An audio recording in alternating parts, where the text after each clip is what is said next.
आध्यात्मिक पथ की कहानी सुनने वाले सभी श्रोतागणों को जय श्री राधे, जय श्री कृष्णा। हिंदू पुराणों के कर्मों के बारे में विस्तार से बताया गया है कि इंसान अपनी पूरी जिंदगी में जो भी धर्म कर्म करता है उसका फल उसको इस जन्म में और अगले जन्म में भी मिलता है। अच्छे कर्मों का अच्छा फल, बुरे कर्मों का बुरा फल। एक बार ऐसे ही नारद मुनि के मन में धर्म कर्म से मिलने वाले परिणामों को लेकर मन में अलग प्रकार के विचार आने लगे।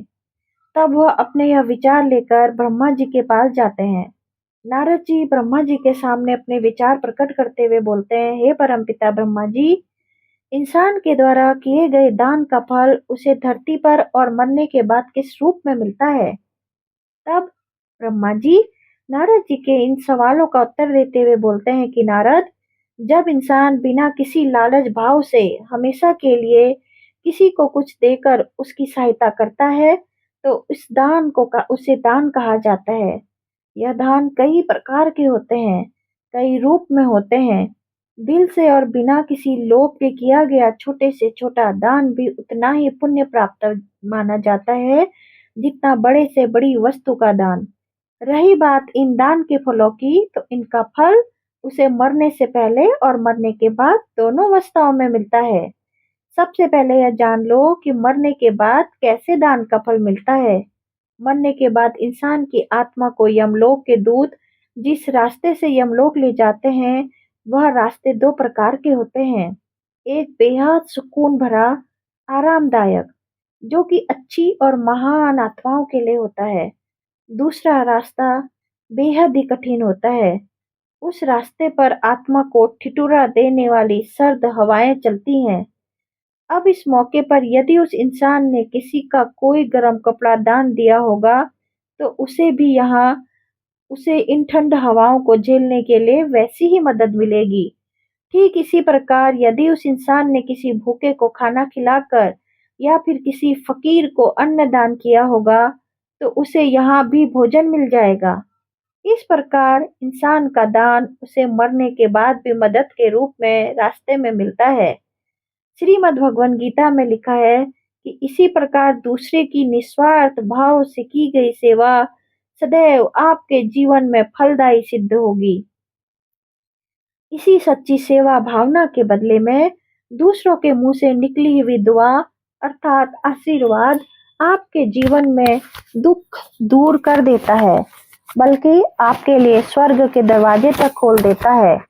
ब्रह्मा जी नारद को इसी प्रकार एक कहानी सुनाते हैं। बहुत समय पहले की बात है कि भगवान शिव की नगरी कही जाने वाली काशी में एक राजा राज करता था। राजा बड़ा ही धार्मिक स्वभाव का था। उसे आध्यात्मिक ज्ञान में बहुत रुचि थी। एक दिन राजा के मन में सवाल आया कि किसी भी इंसान के मरने से तुरंत पहले और बाद में उसके शरीर के साथ क्या होता है? क्या सच में शरीर में कोई आत्मा होती है? यदि हाँ, तो वह आत्मा कहाँ जाती है? क्या होता है आत्मा के साथ?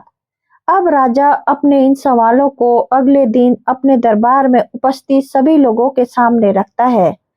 राजा का यह सवाल सुनते ही राज दरबार में उपस्थित राजा के सभी मंत्री और विद्वान निरुत्तर हो जाते हैं। यानी कोई भी राजा के सवाल का सही जवाब नहीं दे पाता।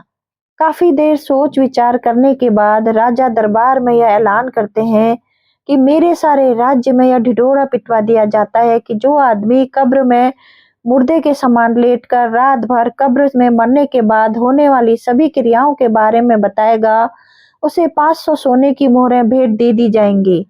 राजा के आदेशानुसार सारे राज्य में ढिढोरा पिटवा दिया गया। उसी राज्य में एक बहुत ही कंजूस और लालची इंसान रहता था जो धन के लिए कुछ भी कर सकता था।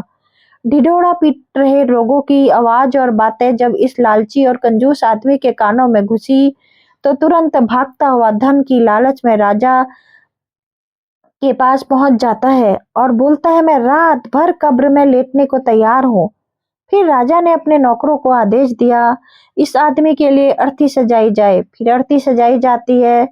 अब जब लोग उस आदमी को लेकर जाया जाते हैं, रास्ते में एक भिखारी उस आदमी का पीछा करने लगता है।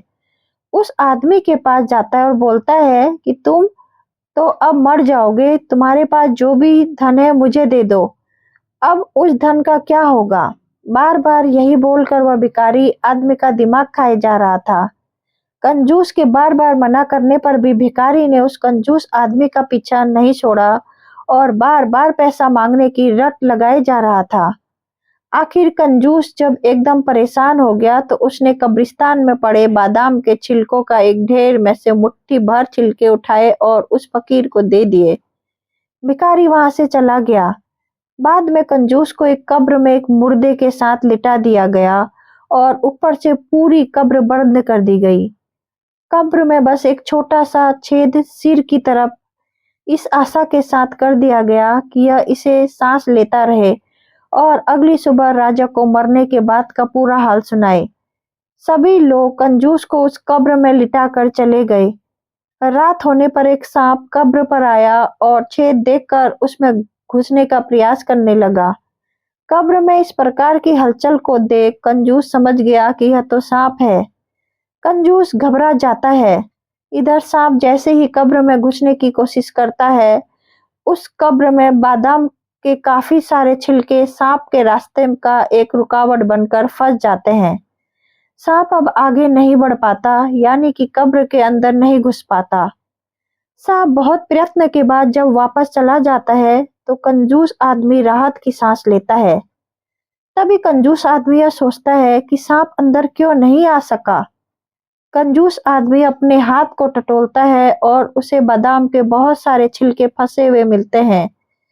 उसी समय कंजूस आदमी का दिमाग चकरा जाता है। इसी छिलकों की वजह से आज मेरी जान बच गई है। शायद यह मेरे उस दान का परिणाम है जो मैंने उस भिखारी को दिया। अब कंजूस आदमी समझ जाता है कि दान की वजह से मैं बच गया। जान है तो जहान है। अब सुबह होते ही राजा के सभी नौकर बड़ी जिज्ञासा के साथ कब्रिस्तान आए और जल्दी जल्दी कब्र को खोदकर कंजूस को निकाला। मरने के बाद क्या होता है यह हाल सुनाने के लिए कंजूस को राजा के पास चलने को कहा। कंजूस ने राजा के नौकरों की बात को अनसुना कर दिया और तुरंत भागकर अपने घर गया और अपना सारा धन निकालकर सभी गांव के लोगों और भिखारियों में बांट देता है। कंजूस की इस हरकत और दयालुता को देखकर सब लोग हैरान थे। उसके बाद अंत में कंजूस को राज दरबार में पूरा हाल सुनाने के लिए राजा के सामने पेश किया गया। कंजूस ने बीती रात सांप व बादाम के छिलकों के संघर्ष की पूरी कहानी सुनकर कह सुनाई और कहा, महाराज, मरने के बाद सबसे ज्यादा दान ही काम आता है, अतः दान करना ही सब धर्मों में श्रेष्ठ है। जय श्री राधे कृष्णा, जय श्री राधे कृष्णा, राधा कृष्ण राधा, राधा राधा कृष्ण।